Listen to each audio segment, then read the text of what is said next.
Once upon a time, in a small village nestled between rolling green hills, lived a farmer named Elias. Elias was a kind and hard-working man. He lived in a little cottage with his wife and their 4 children. Every day, from the moment the sun peeked over the horizon until it dipped below the hills, Elias worked in his fields. He did not have much money, but he had a big heart and a strong spirit.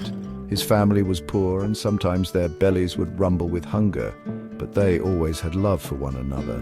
Elias believed that hard work was the most important thing a person could do.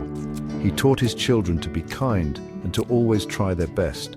One sunny afternoon, while Elias was ploughing his field, his old plough hit something hard in the soil. It was not a rock. He stopped his work and bent down to see what it was. He brushed away the dark, rich earth with his calloused hands. There, half buried in the dirt, was a small leather purse. It felt heavy in his hands, much heavier than a simple pouch of stones. His heart beat a little faster with curiosity. He had never found anything like this before. The purse was made of fine leather, the kind he had only seen in the market town, a place he rarely visited. It was closed tightly with a shiny brass clasp. Elias carefully opened the clasp. Inside, his eyes widened in surprise. The purse was filled to the brim with glittering gold coins. There were more coins than he had ever seen in his entire life. This was not just a little bit of money, it was a fortune. With this gold, he could buy new tools for his farm. He could buy warm clothes for his children and enough food to fill their pantry for many, many years. He thought about all the things his family needed. The thought of their smiling faces made his heart feel warm. It was a dream come true, found right there in his own field. He quickly closed the purse and tucked it safely into his pocket. His work for the day was forgotten. All he could think about was the treasure he had found. He unhitched his plough and guided his tired ox back toward his small cottage. The sun was beginning to set, painting the sky in beautiful colors of orange and pink, but Elias hardly noticed the beautiful sunset.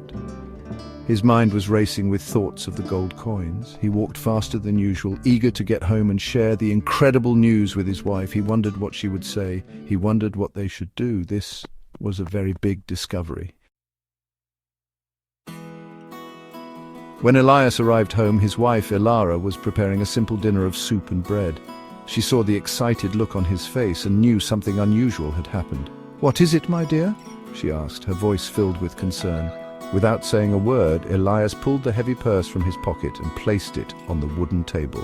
Elara's eyes grew wide as he opened it, revealing the shining gold coins inside. She gasped, her hands flying to her mouth in astonishment. She had never imagined so much wealth. It was like a story from a book, a miracle happening right in their own home. "Elias, where did you find this?" she whispered, her voice trembling with excitement. "We are rich, our troubles are over." She imagined buying new dresses for their daughters and sturdy shoes for their sons. She pictured a table laden with delicious food every single day, her mind filled with all the wonderful things they could now have. "This is a gift from the heavens," she declared, her eyes sparkling like the coins themselves. She hugged Elias tightly, her heart filled with joy and relief. She believed their difficult days were finally behind them, thanks to this amazing discovery. But Elias did not share her immediate joy. He looked at the gold coins with a troubled expression. He was a simple man, but he was also an honest man. "This is not our money, Elara," he said softly, his voice full of certainty. "Someone must have lost it. They are probably very sad and worried right now." He knew in his heart that keeping the purse would be wrong. It did not belong to him. He believed that true wealth was not found in gold, but in having a clear conscience and living with integrity. He looked at his wife, hoping she would understand his feelings. Elara's happy smile faded. She could not believe what she was hearing. "But Elias, think of our children," she pleaded. "We found it. It was in our field. Surely that means it is ours now. No one will ever know." She pointed to their worn-out clothes and the small loaf of bread on the table. "This is our chance for a better life. Please, Elias, let us keep it. Think of what we could do for our family." She tried to convince him, her voice filled with desperation. To her, this was not about being dishonest, it was about survival and giving their children the life they deserved.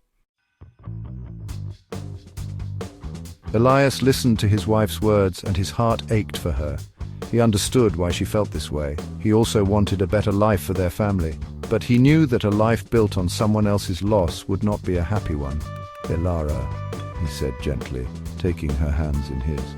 "Honesty is more valuable than all the gold in the world. If we keep this, we will always know it is not truly ours.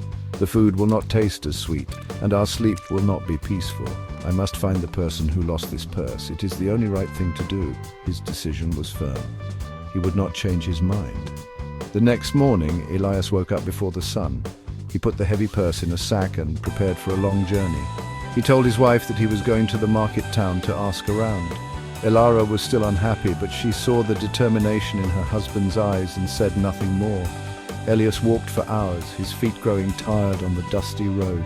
When he reached the bustling market town, he began his search. He went from stall to stall, from the baker to the blacksmith, asking everyone he met, "Did you hear of anyone who lost a leather purse full of gold coins?"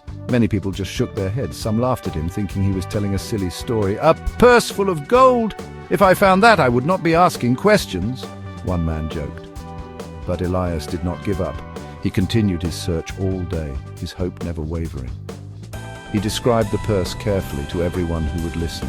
He walked through every street and every alley, his voice growing hoarse from asking the same question over and over again.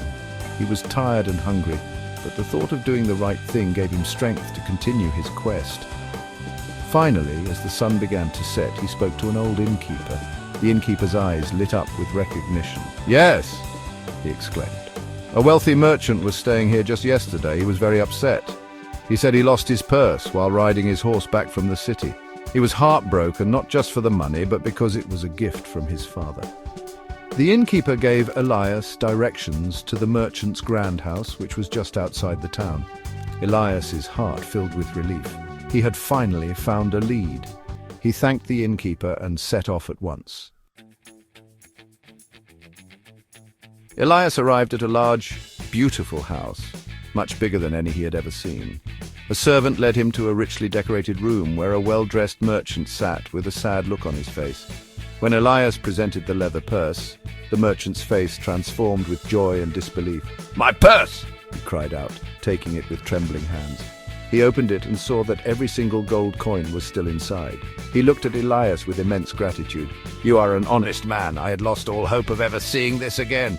I must reward you for your incredible honesty." The merchant reached into the purse and took out a large handful of gold coins. "Please," he said, offering them to Elias. "Take this. It is only a small thank you for what you have done. Your family will never have to worry about money again." But Elias gently shook his head and pushed the merchant's hand away. "Thank you, sir," Elias said, with a small smile. "But I cannot accept a reward. Doing the right thing is its own reward. Seeing the happiness on your face is enough for me. My conscience is clear, and that is more precious than gold." The merchant was stunned by the farmer's integrity. He had never met anyone so honest. He insisted, but Elias politely refused again. The farmer wished the merchant well and turned to leave, his heart feeling light and full. He walked the long road home under a sky full of stars. He had no gold in his pockets, but he felt like the richest man in the world. He knew he had made the right choice. He had taught a silent lesson to himself and, he hoped, to his family. True happiness does not come from what you have, but from the person you are. When Elias returned to his cottage, his wife was waiting for him by the door. She saw that his hands were empty, but his face was filled with a peaceful happiness she had not seen before. He told her the whole story. As she listened, her own heart began to change. She finally understood what her husband meant. They were still poor, but they were rich in something far more important: their honor. That night, the family ate their simple soup and bread, but it tasted more delicious than any feast. And Elias slept soundly with a peaceful heart and the quiet joy of a truly honest man.